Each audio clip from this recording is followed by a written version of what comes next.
Contract वाली बहू। नरेश की माँ अपने बेटे से मिलने दिल्ली आ रही है।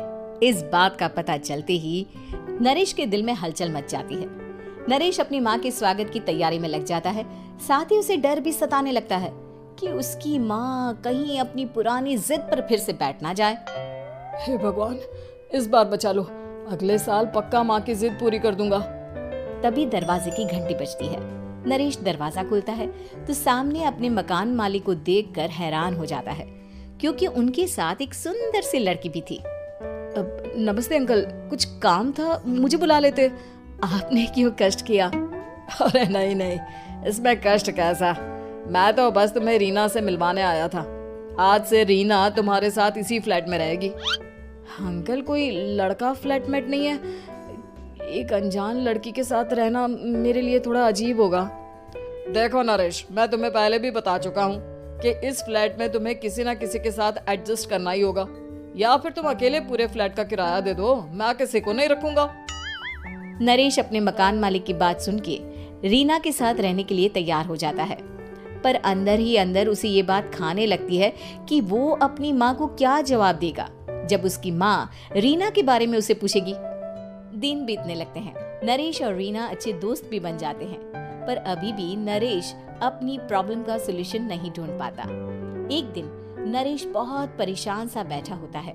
तभी रीना उसे पूछती है, क्या हुआ नरेश, तुम काफी परेशान लग रहे हो, सब ठीक तो है ना?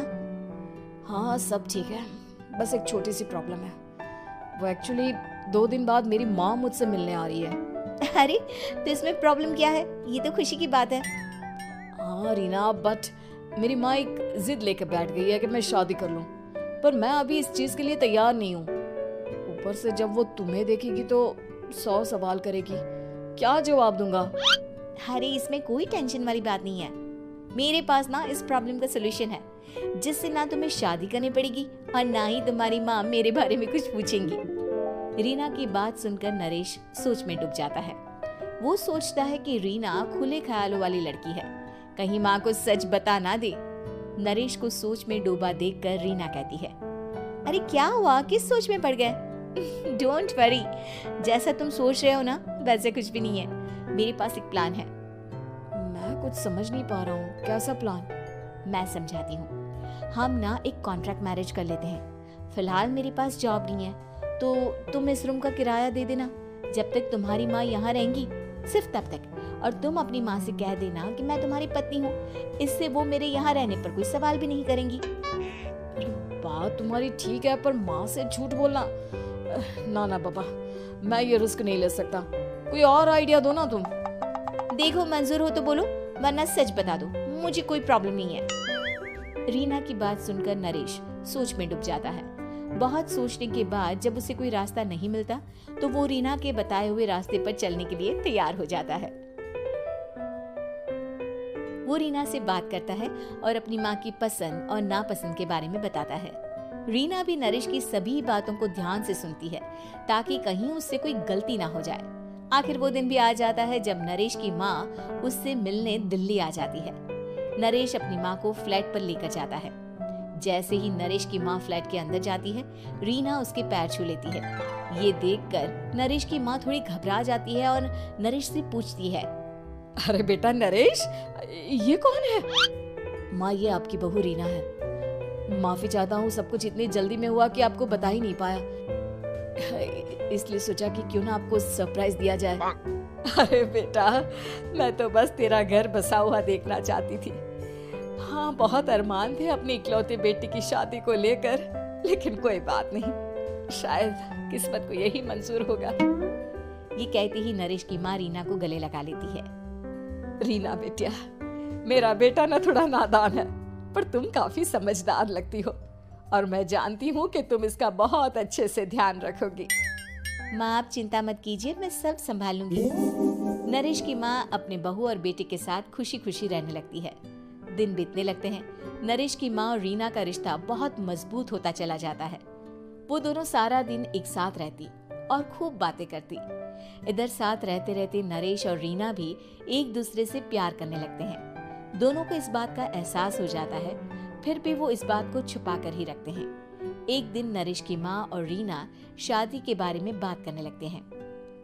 रीना बिटिया, ये तो नरेश ने मुझे बिना बताए शादी कर ली, वरना मैं तो अपनी इकलौती बेटी की शादी इतनी धूमधाम से करती कि सारी दुनिया देखती रह जाती। अच्छा माँ, आप ऐसा भी क्या करती नरेश और मेरी शादी में जो दुनिया देखती रह जाती? अरे बिटिया, एक माँ के अरमान तुम अभी नहीं समझोगी। मैं तो अपनी बहू को एक रानी की तरह लेकर आती और शादी भी बिल्कुल शाही अंदाज में करती, पर मेरे तो सारे अरमान ऐसे ही रह गए। खैर, मुझे तो अपने बेटे और बहू की खुशी चाहिए बस। ये कहते हुए नरेश की माँ की आंखों में आंसू आ जाते हैं। रीना भी ये सुनकर ख्यालों में खो जाती है, क्योंकि वो भी मन ही मन खुद को नरेश की पत्नी और उसकी माँ की बहू मानने लगी थी। शाम को जब नरेश ऑफिस से घर आता है तो रीना खुद को रोक नहीं पाती और नरेश के सामने उसकी माँ को अपने और नरेश के रिश्ते का सारा सच बता देती है। रीना की बात सुनकर नरेश की माँ दोनों से बहुत नाराज हो जाती है और घर वापस जाने की बात करने लगती है। तुम दोनों ने मुझसे सच छुपाकर बहुत ठेस पहुंचाई है मुझे। अब तुम लोगों के साथ नहीं रहना चाहती मैं, कल ही वापस चली जाऊंगी अपने घर।